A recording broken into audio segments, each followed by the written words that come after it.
All right, thank you, everybody. We're going to start our final presentation for the day, and it's entitled Five Lessons from 7 Centuries of the International Financial System. I wasn't aware we had an international financial system for 7 centuries, but I'm really looking forward to hearing about it. Paul Schmelzing is an assistant professor of finance in the Seidner department, concentrating on long-run asset pricing and global macro, so a continuation of the themes we've been talking about. He's a research fellow at the Hoover Institute at Stanford. He's worked at Goldman Sachs. He's worked at a global macro hedge fund and the German Bundestag's Finance Committee. He's held visiting positions at the Bank of England and the International Monetary Fund. He spent the past 7 years writing a book, A New History of the International Financial System, which is coming out with Yale University Press. When's it coming out, Paul? December. So we can look forward to that. He's a member of the German Council on Foreign Relations. So with that, I'd like you to join me in welcoming Paul Schmelzing.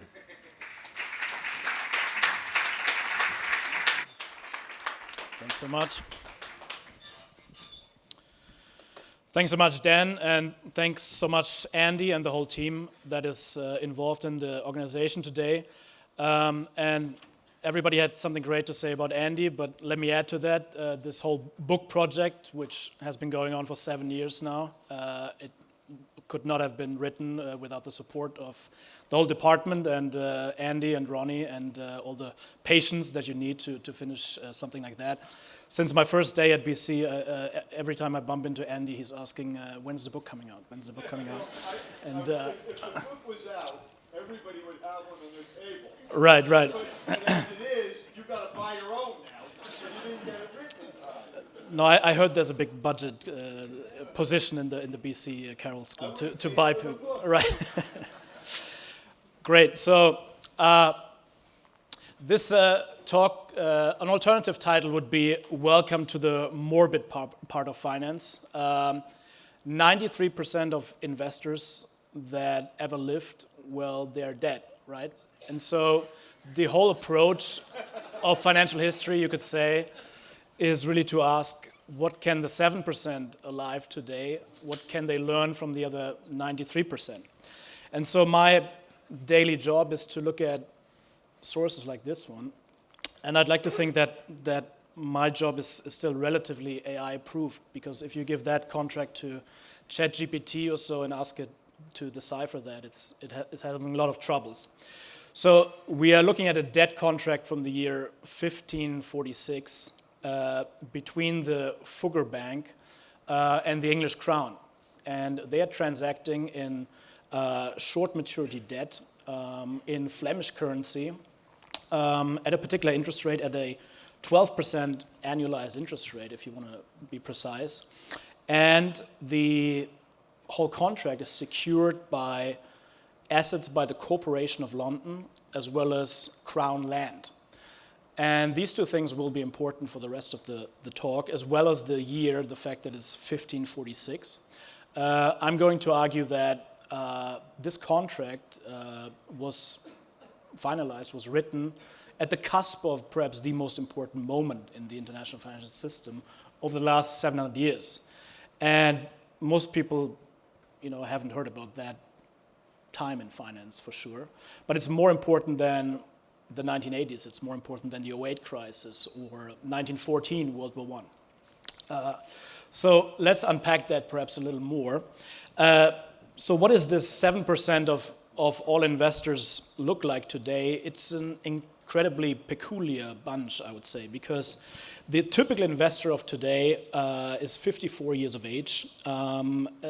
The average real rate over his or her lifetime of investing has been 1%, average inflation rate 1.9%. Central banks held something like 5% of government bonds and assets. So very, very low levels of financial repression, you could say.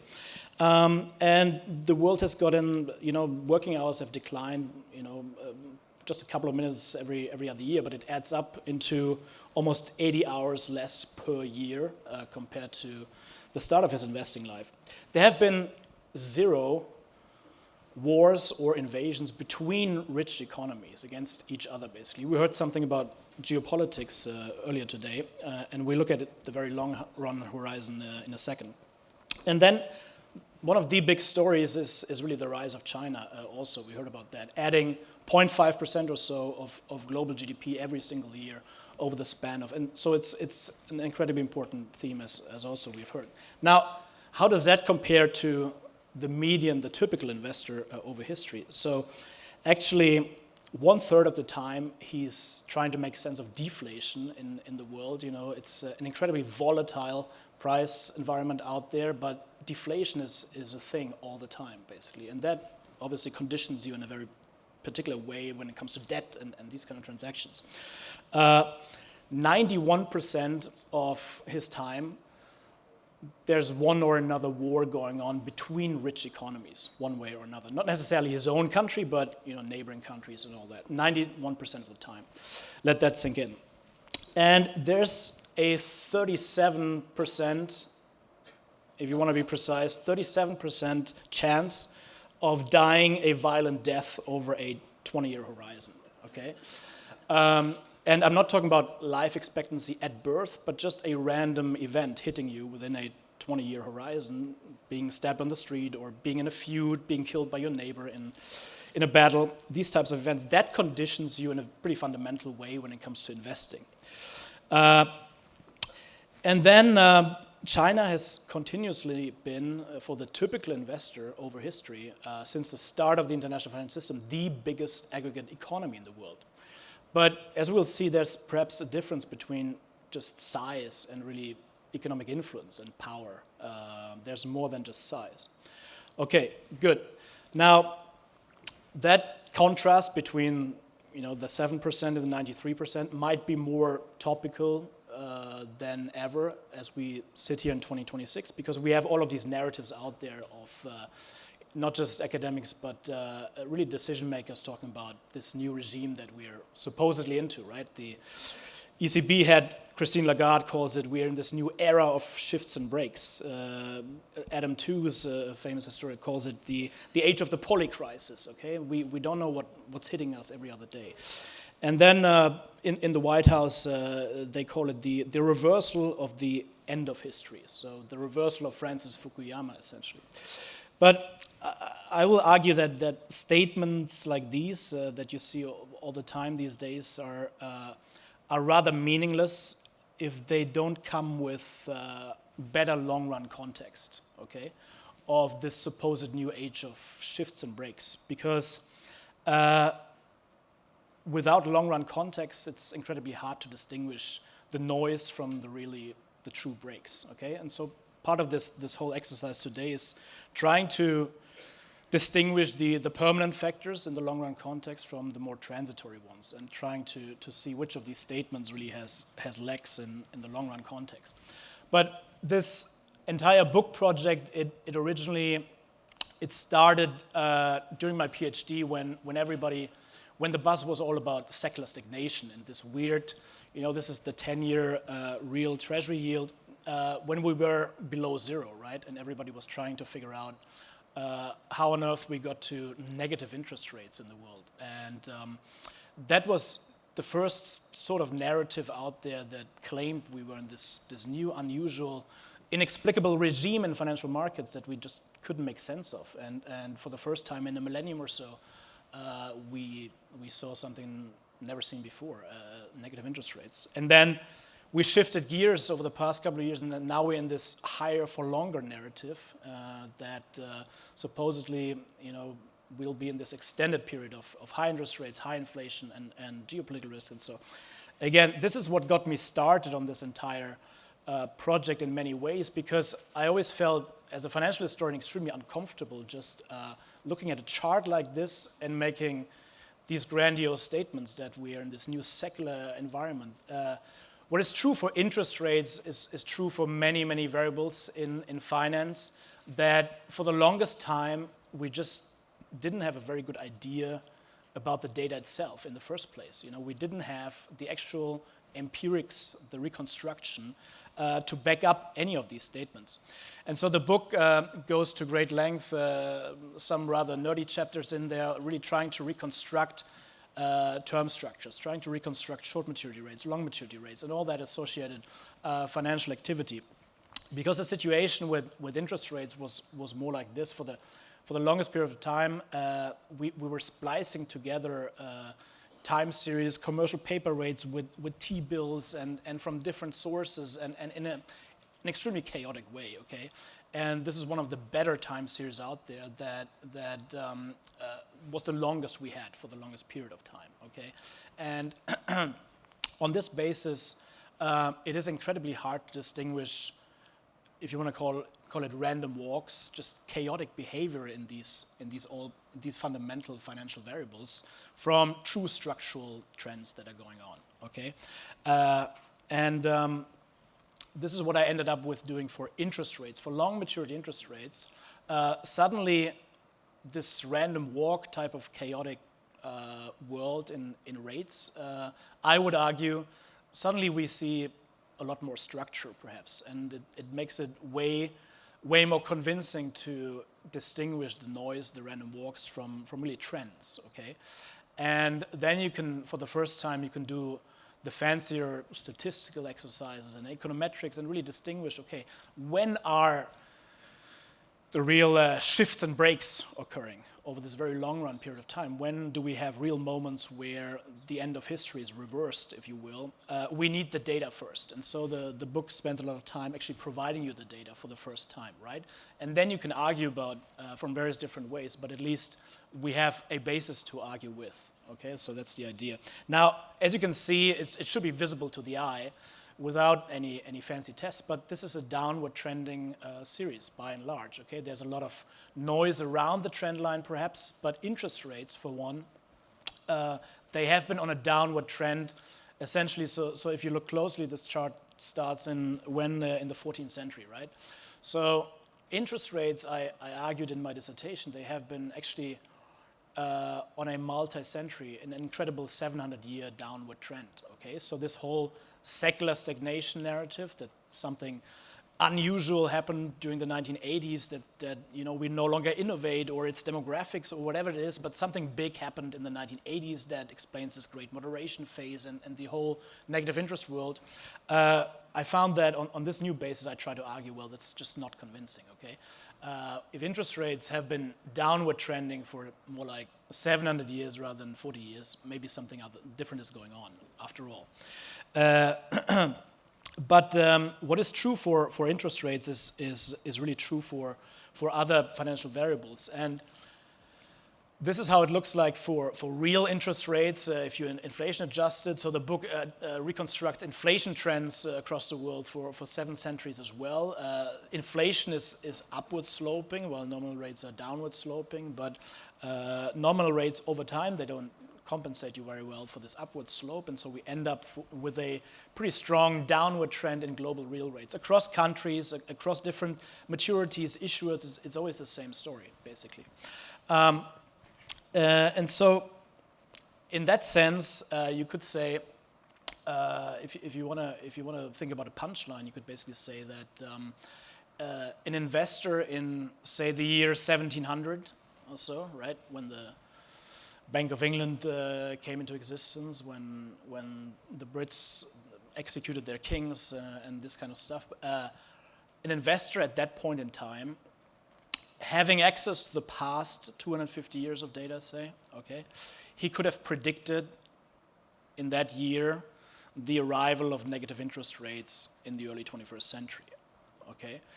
This is perhaps simplistic, but not too simplistic, okay? So this is the kind of stuff you can, in principle, do. You never arrive at a good point estimate for sure, and there's a lot to argue with for sure, but the structure is there. The trend is there, and sooner or later, you can see there's a lot of noise around the blue line, but we always come back to the blue line after all, after some period of time.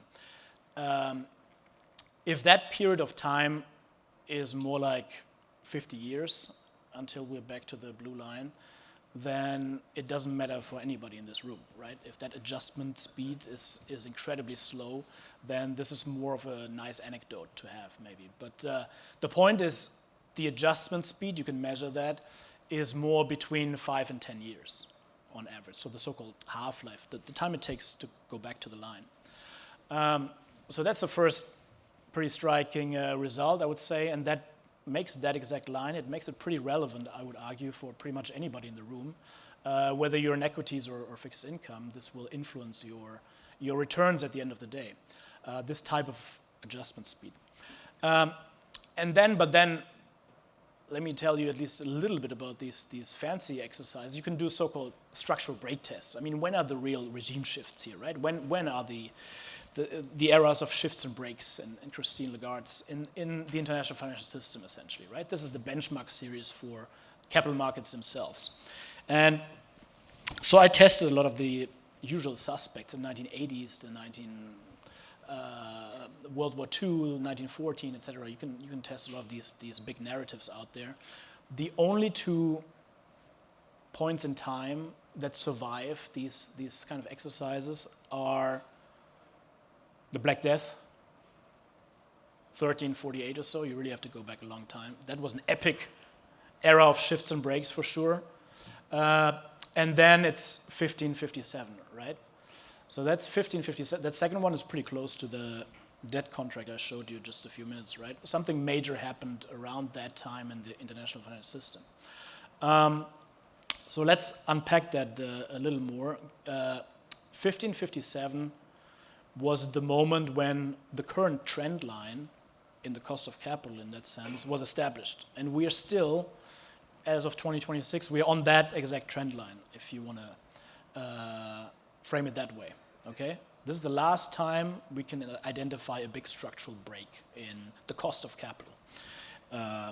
Good. So we are all indebted to something major happening in the middle of the 16th century still, rather than, it's way more powerful than anything happening in 1914 or 1980s or 08, say, okay?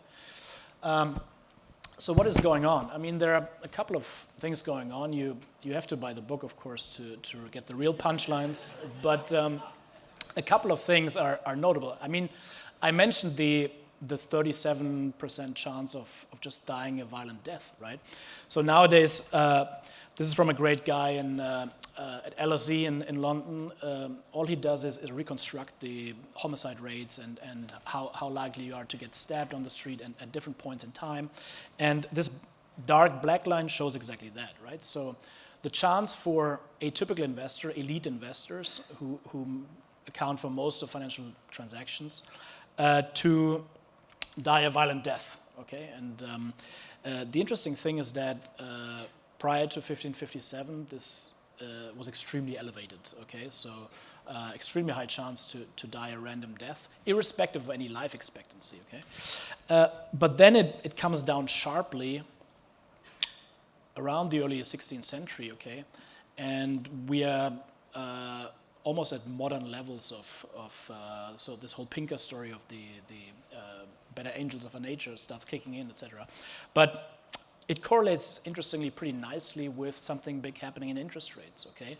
And so the explanation I would suggest is that it has a lot to do with patience levels, okay? And with safety. And your chance of dying on the street on a random day might influence in pretty fundamental ways your decision between consumption and saving, right? And that is what is behind the link between interest rates and the risk of dying a violent death, I would suggest.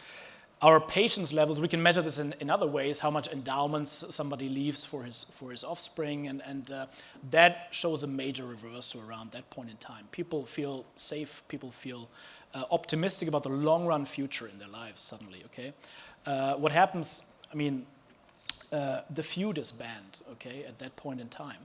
And so the feud was the way to settle conflicts between investors, okay? It was not very diplomatic, okay? So if you had some sort of argument with your neighbor, well, you went there with mercenaries and set his castle ablaze and all his property.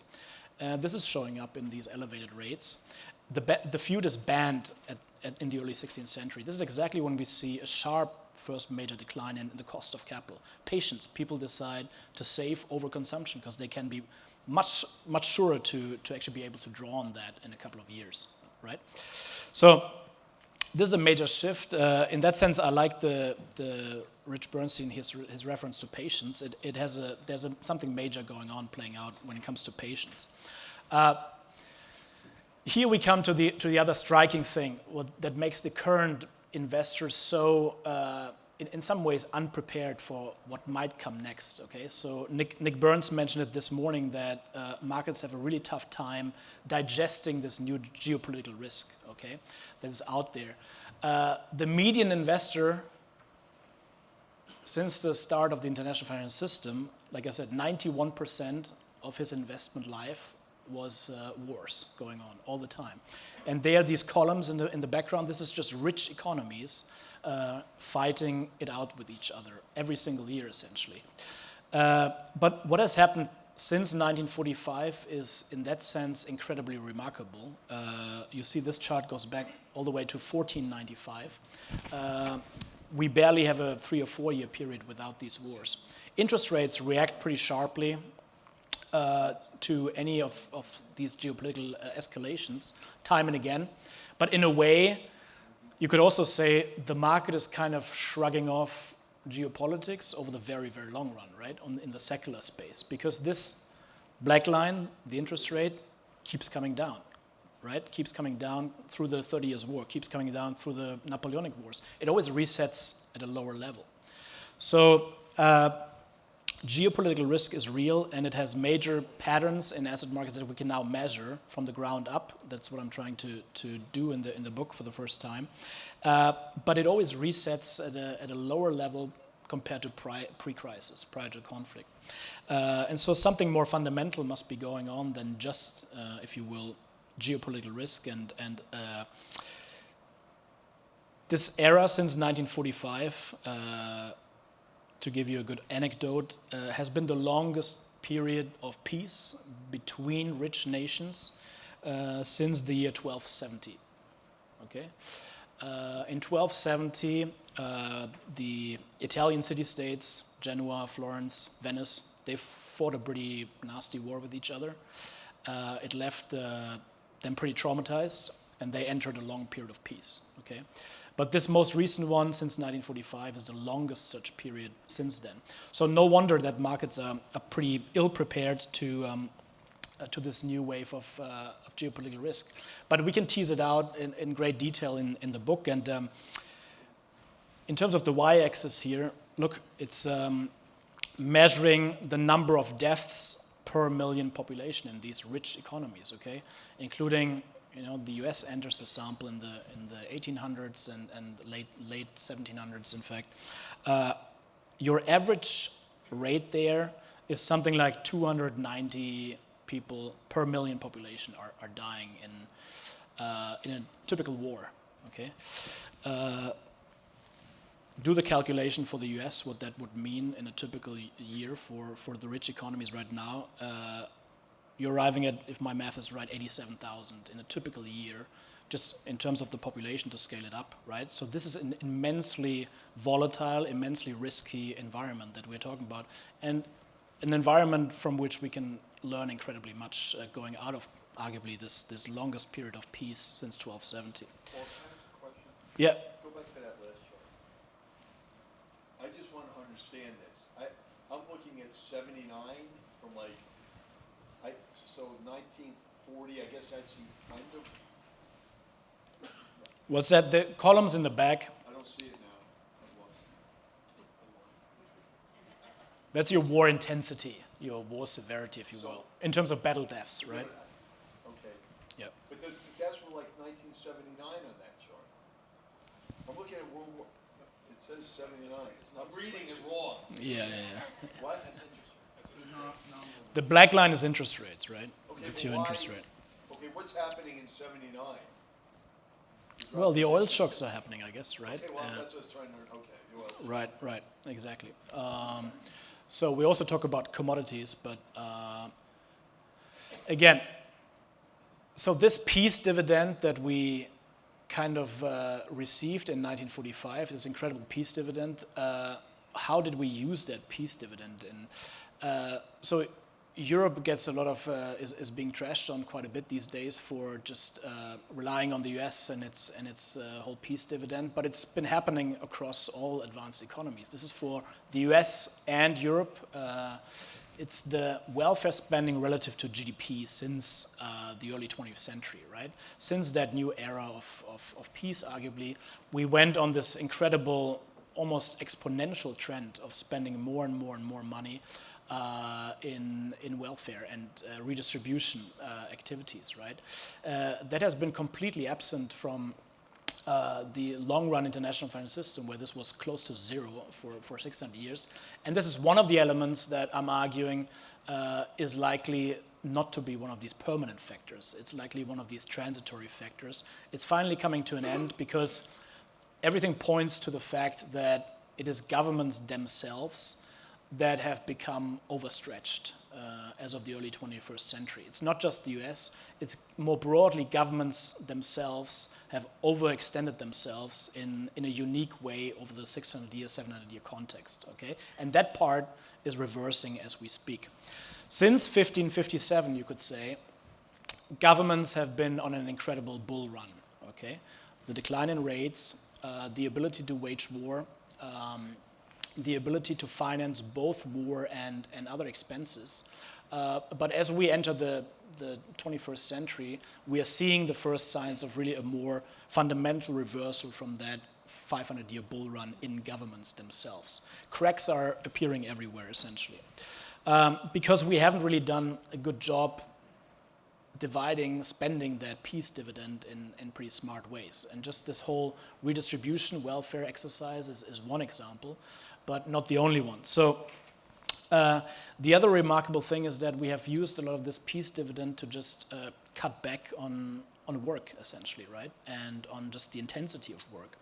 So this is a great chart by the Bank of England, just showing you annual average working hours adjusted for part-time work and sick and holiday and leave, etc. We are here in the 21st century, 2026. We just hit a 575-year low in average working hours. Now, I know it's not representative for the room per se. You're still working like it's the 17th century, right? But when it comes to these great power competition, rivalries, okay, what we can see in the data is that is not a causal explanation, but it's the successful rivals, the successful challengers to the reserve currency, to the incumbent. They not just work smart in some areas, but they work incredibly intensely, okay? So their working hours are just on a different level compared to the incumbent rich economies that might be becoming incredibly complacent over time. And the US worked far more intensely when it overtook Britain around 1914 as the reserve currency, as the hegemon. This time around, what you can say is that when you look at Chinese working hours, they are just on a different level to Western working hours, okay? And again, this is not a causal statement, but we have been in this secular just trend since the late 19th century of working ever less, and this is also one of these factors that is feeding into the growth picture, into that sustainability picture that seems to be coming to an end. It's one of these transitory, in the big picture of things, transitory underlying factors here. Can I ask a question? Yeah. Go back. Am I allowed to ask questions now, Professor? Sure. Dan is in charge of questions. I have a question. There's somebody, I can't remember who it is, who writes the book, and he said it used to take in 1800 or so, you had to work 3 weeks to feed yourself. It's working versus calories to buy. Brad DeLong. So you have to work a lot to feed yourself. In the Industrial Revolution, broadly, you had to work less to feed yourself. Partly related, I think, to Paul's work, more innovation. So you're saying complacency. That argument would be you have to work less to feed yourself, and you spend your time doing other things. So it's about work, you can work less because we're more productive and we don't have to feed ourselves. And Brad DeLong has this big thing about how long you have to work to eat this many calories. Right, right. And No, I think... instead complacency, I'm thinking it's innovation that is allowed. No, my sense is, yeah, you're onto something. In that sense, I find it interesting that these big technological breakthroughs, in that sense, I find it interesting that these big technological breakthroughs, in that sense, I find it interesting that these big technological breakthroughs, in that sense, I find it interesting that these big technological breakthroughs, in that sense, I find it interesting that these big technological breakthroughs, they're preceded, in that sense, I find it interesting that these big technological breakthroughs, they're preceded, in that sense, I find it interesting that these big technological breakthroughs, they're preceded by, I find it interesting that these big technological breakthroughs, they're preceded by long, I find it interesting that these big technological breakthroughs, they're preceded by long periods. Interesting that these big technological breakthroughs, they're preceded by long periods. Interesting that these big technological breakthroughs, they're preceded by long periods of just working harder and harder and harder and more focused at certain things, perhaps. That's what you could say, perhaps. Right? So the other way that we increasingly spend our productivity and our surplus is not just through redistribution, but also through, interventions, okay, and backstopping the financial sector in many ways. So this is from work with Andrew Metrick that I've done. It shows you a reconstruction, it was just published, is a reconstruction of financial distress in rich economies going back all the way to the 17th century now. So that thick line measures advanced economies just by the, taking crisis interventions as a proxy of financial distress, essentially. It's a new way of measuring. In times where we don't have high-frequency equity markets, this is a way of proxying financial distress. But the point is that this curve is sloping upwards, right? And we spend ever more resources and brain power in trying to intervene in the economy, at least in a major sector of the economy. And this is taking up incredibly rising resources for the rest of the economy. So the most recent years were, on this measure, the most financially distress-prone ever in history, okay? And we may have avoided a systemic crisis with SVB there 2-3 years ago, but this is bound to occupy us for the rest of our investment lives again. So here we are, perhaps more informed, more sophisticated than the median investor over time managing these type of crises, but it comes at an incredible cost increasingly, okay? So this is a thing that will stay permanent. It's one of these permanent trends. Now, this would all be fine, spending resources on welfare, spending resources on fighting financial crisis, if we had the means to do that. But if you read the Wall Street Journal, I think just yesterday, or it went through a lot of other publications, apparently or by the end of March, I should say, we just crossed 100% debt to GDP in this country, right, for the first time in our lifetime. And within this year, or over the next 18 months, call it, we will cross, if we extrapolate from here, the all-time high in debt to GDP in this country that was previously set during World War II, okay?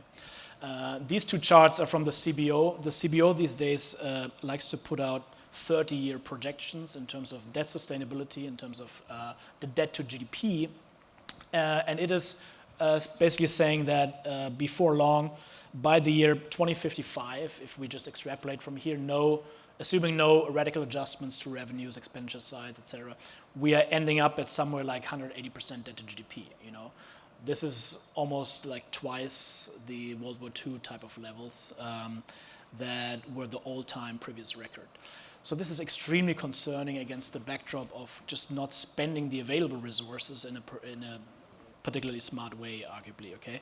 So on the debt side as well, the book will argue that it changes your entire perspective, potentially, to look at the long-run context, okay? Because arguably the decisive measure is not just the debt to GDP level, but the relative interest rate relative to the growth rate over time. R minus G is the magic formula, right? R minus G, the CBO, Olivier Blanchard in his famous keynote a couple of years ago, we only know it for 30, 40 years so far, okay? But there's so much more going on, it shifts your perspective to look at the very long run in R minus G, as we will do in a second. This, for the moment, shows you debt to GDP in advanced economies since the year 1490.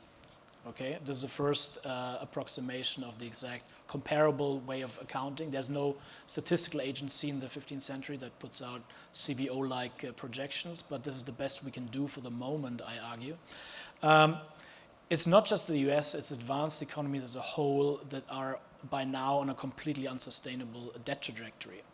In fact, we are, as rich economies, just about to cross the all-time record in debt to GDP that was set when the Spanish Empire, the Spanish Habsburgs, were the reserve currency in the international financial system in the 16th century. Back then, we were talking about close to 120% debt to GDP. That was the, history suggests, that is the kind of all-time ceiling that you run into as rich economies, as reserve currencies. Then things really start to crumble and roll, okay? The Habsburgs tried to push it to the limit over time. The furthest they could reach is 120%. We are on that trajectory, and that should be pretty concerning when it comes to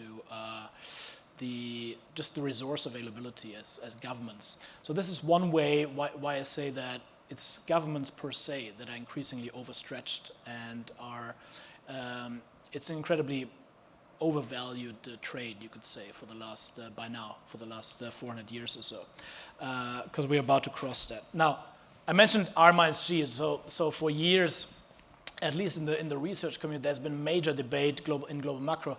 R minus G captures your debt sustainability. It's not so much about the stock of debt, but it's about that magic formula, right? We didn't have these two components for the longest period of time.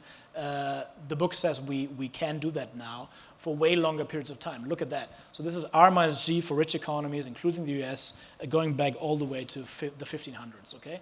So again, since that contract there, the Fugger contract, governments have been on an incredible role in that sense. R minus G, debt sustainability has been better every century, essentially, in pretty radical ways.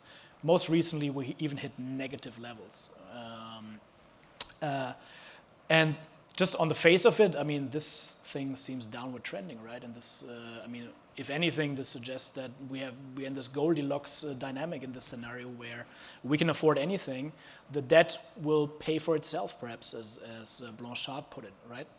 But not so fast, because again, you can distinguish for the first time these eras of shifts and breaks, and of the permanent factors, the trend factors in all of this data, and distinguish it from the noise, from the random walks. And so that's what I'm doing, incorporating growth rates. Growth rates have not just trended down since the so-called secular stagnation, the 1980s or so. If you do it granularly, growth rates have been trending downwards roundabout since 1914 or so, since World War I. We are cheering 2.5% growth rates. That's really nothing to cheer about in the long run context. It's looking pretty bleak, actually. Despite per capita, to be clear, we're getting richer. But in many ways, it's a function of falling fertility rates and just poor demographic trends. So, but punchline is, when you put the pieces together, the R minus G line, it looks more like this than that long run downward trend. This is your R minus G line, right?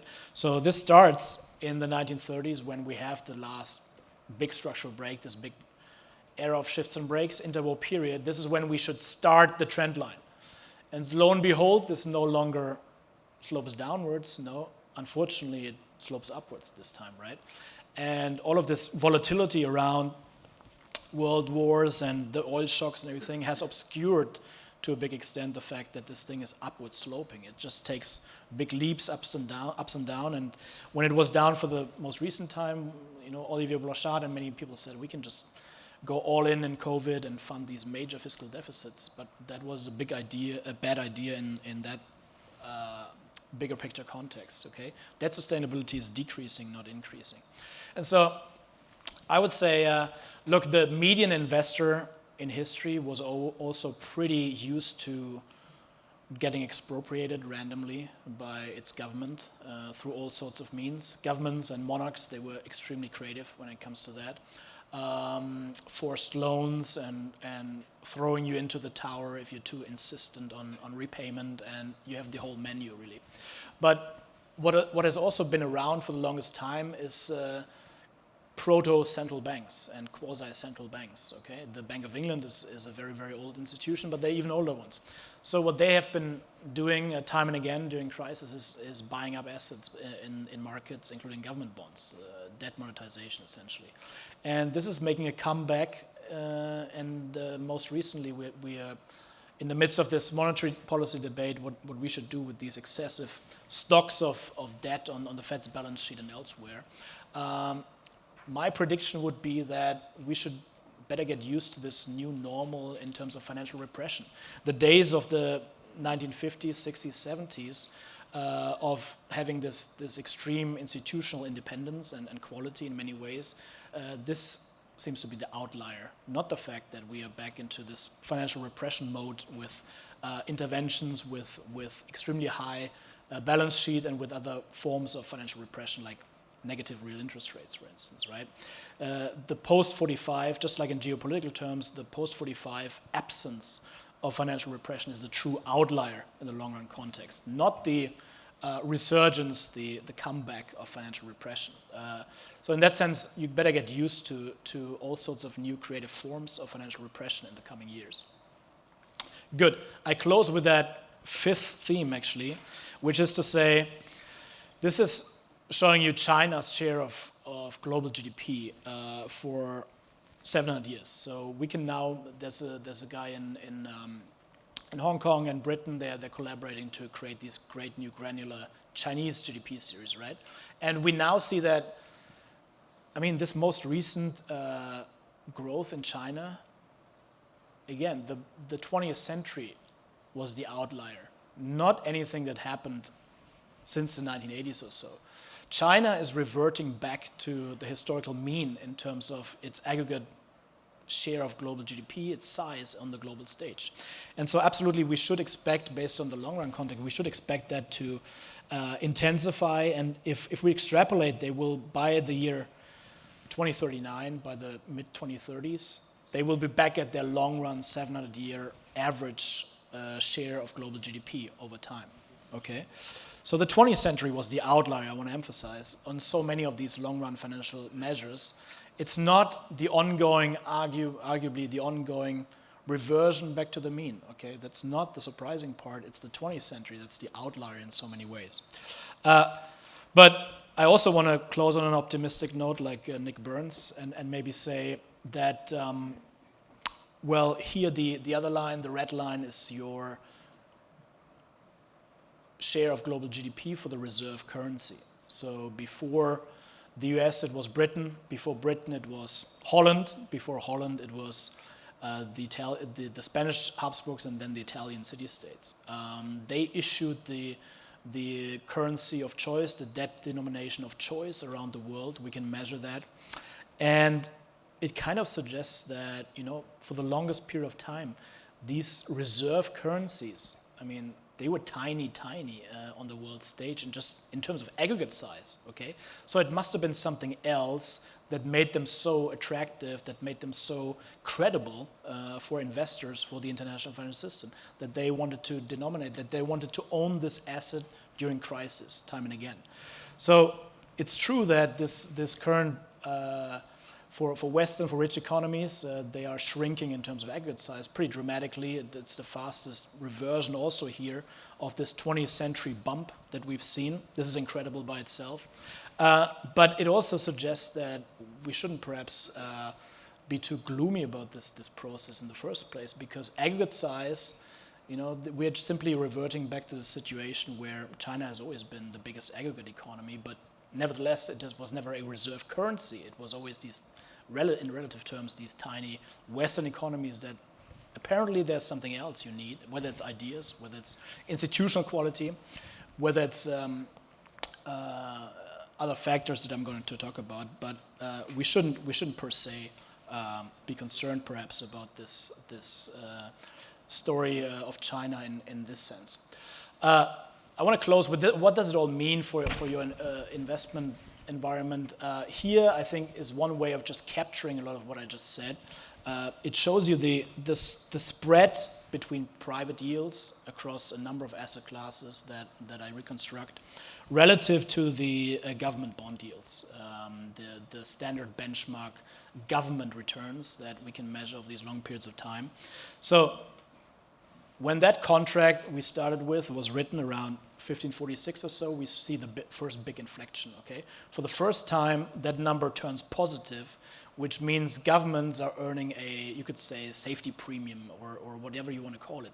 They trade sustainably lower than private assets, okay? Because somehow people, attach a premium to the credibility, safety, what have you. As I said, this has been increasing for about 400 years or so. They have been on a 400-year bull run, these governments, public sector. But if we do formal statistical econometric tests or so, I mentioned the cracks have been growing over the 20th century already. And actually, this kind of standard test, at least, suggests that in the 1950s, 1960s, this whole process started reversing. Okay, obscured perhaps by the oil shocks and by a lot of the volatility of the 20th century, but in fact we are in this environment of lower and lower safety premia for governments. So that process, this incredible 500-year bull run of governments themselves is coming to an end. So what did people invest in prior to 1557? Well, remember the collateral that this contract told you about? Even the English crown has to provide some collateral. They don't rely on just the tax streams or just on the word of the king. No, it's private assets, right? It's private assets once more that are the anchor in the international financial system, whether in the form of land or whether in the form of private enterprise. It's the Corporation of London that is providing the safest, the most valued asset in 1546. And this whole process is suggesting that we might be in one of these environments where, once every 500 years the signs flip perhaps, and the data at least supports that kind of interpretation for the moment, that private markets may be the ones that provide the anchor, the reserve asset in the decades ahead. So I'm already 45 seconds over time, but this is the final plug for the book, right? Thank you so much. Thank you, Dan. So we've got a little bit of time for questions for Paul. So lots of, hundreds of years to think about in terms of what he's postured here. But any questions for Paul?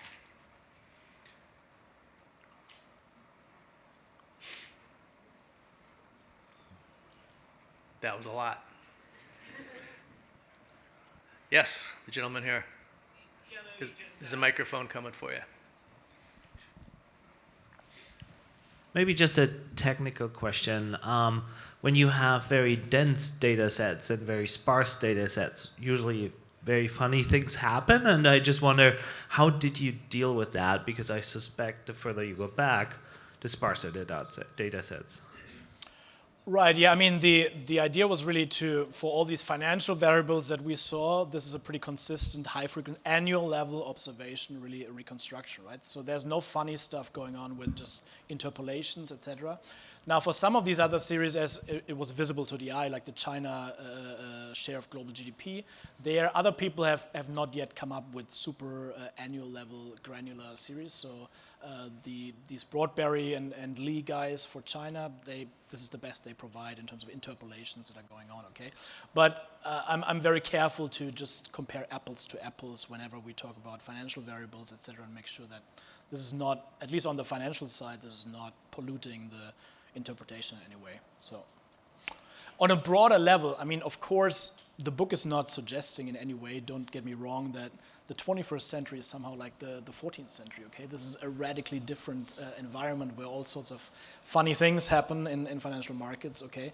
In that sense, but financial history is always about finding the right precedents, and in this sense, it's more of an art than a science in some ways to make that choice, of course, yeah? The other question in the middle there. Yeah, my question is about why do we have this fixation as a percentage of our GDP on our debt? If I look at a balance sheet as a financier, our balance sheet's strong. We have 280 trillion in assets total, 180 trillion in total debt, including the US debt. That's a pretty strong balance sheet. I mean, if we were to look at that as a finance major, it'd be good. Why the focus on GDP? Well, arguably the GDP side provides your tax base and your long-run sustainability, because this allows you to either roll over your entire debt stock or just not be able to do that. And so the emphasis is, of course, on the aggregate GDP side. That's arguably the more important variable for that whole exercise, rather than per capita basis. The per capita picture looks in so many of these charts looks way more favorable than the aggregate one, okay? But I would say, yes, I agree. The debt to GDP level itself, it's not super informative once we drill into that. The whole R minus G exercise, however, I would say tells us a lot more of the underlying trends. And the one chart I showed you, I rushed through it a little bit, but when we reconstruct this R minus G series over time, actually the ups and downs, the spikes in particular, they are correlated with actual default events, with actual major fiscal crisis in these countries, okay? So whatever you think about the slope, it is a pretty good, decent proxy in general of big financial distress events, okay? We didn't have too much time to spend on these 16th century English defaults or so, but it's in the book, you know? Gentleman here in the middle. Sorry, my issue is that I have so many questions to ask, and I can only ask one. So I was going to go with a link to our previous discussion regarding the lack of stability, we say deglobalization, and overturning of rules-based financial order. And to the extent that you think that maybe the long-term trends that you had seen in a lot of this data might have been related to the gradual consolidation of powers and the generation of, a rules-based international order that occurred over time. So, during the 1300s through like the 1700s, you had the consolidation of small European states into larger conglomerates, Germany in particular, or Italy, for example, where larger states subsumed smaller ones, so that you ended up with a great power-type world that eventually, grew more interconnected on trade, bilateral agreements, multilateral agreements, until you finally kind of got to the ultimate state, which was following, World War II, where you had the United Nations, global free trade, and then now you're kind of seeing a disconnect where it's deglobalization is happening, and the breakdown of the rules-based international order. Right. So. Yeah, so you're asking a little bit about weak financial history, you could call it, right? So is it all about these Western institutions and democracy, and that is behind a lot of that?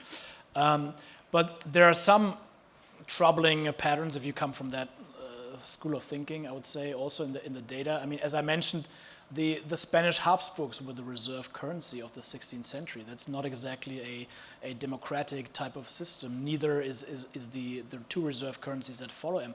They are pretty authoritarian systems, we would say today, with huge militaries and with we saw how conflicts were resolved, right? Not through diplomatic means, but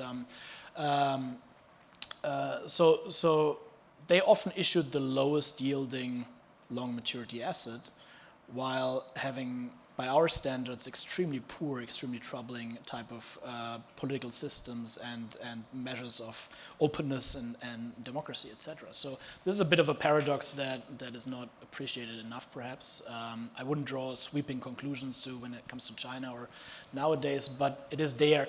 The other point you mentioned is, of course, the whole survivorship bias, right? That might be in these kind of series that investors in the 1500s, when they invested in, they had to expect that, the British Empire, the Spanish Habsburgs, they might not survive for the next 20 years or so. We know that ex post, of course, who were the winners, who were the losers. But this downward trend, it really holds for all sorts of polities. There are more than 100 polities that go into small city-states and all sorts of polities that we don't even know about anymore. But they all show these long-run downward structural trends. And so that's what makes me think that something really fundamental must be going on that connects all of these issuers at the same time with a similar slope, right? And I didn't even mention it, but we see it in private markets as well, by the way, in long maturity private rates and mortgage rates, right? Mortgage rates are even older assets than government bonds, mortgages. And we see a downward trend over time as well. It's flatter than the government slope. That's why this gap opens up, but it's there. So it permeates all sorts of different asset classes over time. I have a question. In the 1500s, you said the seminal event was they banned feuds, and that changed, the way that things happen. How do you ban feuds? It's like banning war. There has to be an authority to ban the feuds. How did they do that? No, of course. I mean, I was pretty simplistic when I just honed in on the whole feud story, but there are other factors going on at the same time. So the Spanish Habsburgs really consolidate global power in a pretty aggressive, pretty sweeping way. And they create a financial tributary system, you could say, around the globe. They dominate trade, they dominate financial flows. They're waging trade wars all the time, and they establish one anchor currency and financial market for the entire financial system for the first time. It's just multipolarity chaos before they come along, okay? And they are the first, whether you like their institution quality or not, but they centralize everything for the first time. And so for the first time, you have this reference market, you have this reference asset that is deep and liquid enough that everybody else can take as their benchmark, as their most important safe asset out there. So I think that's also a super important factor in all of this. Yeah. Got one last question.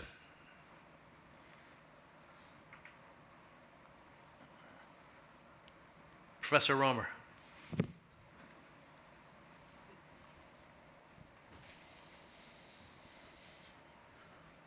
What can you tell us about the dispersion in the data?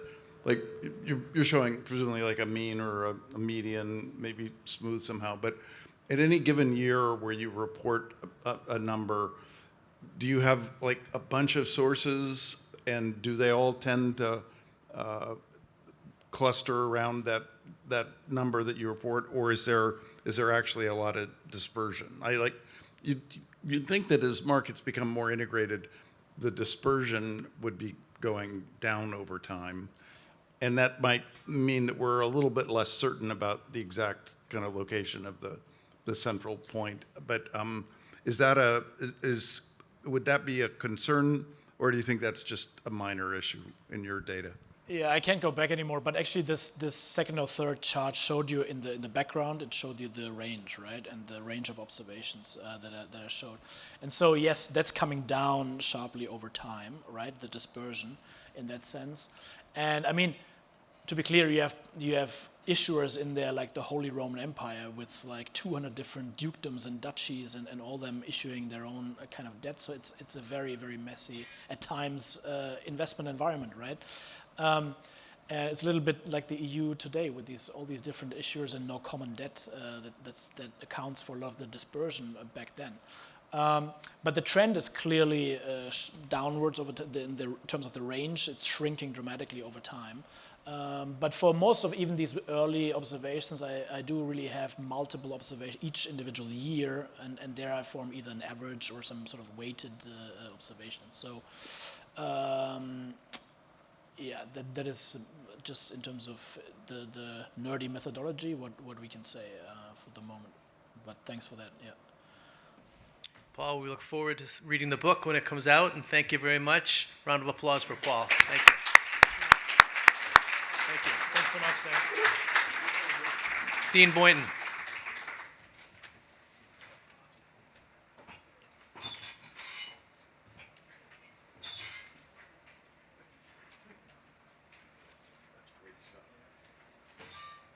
I'll tell you, you must have had some fun. You must have had some fun collecting that data, Paul. I mean, where did you go? Like to the catacombs and stuff to find some of it?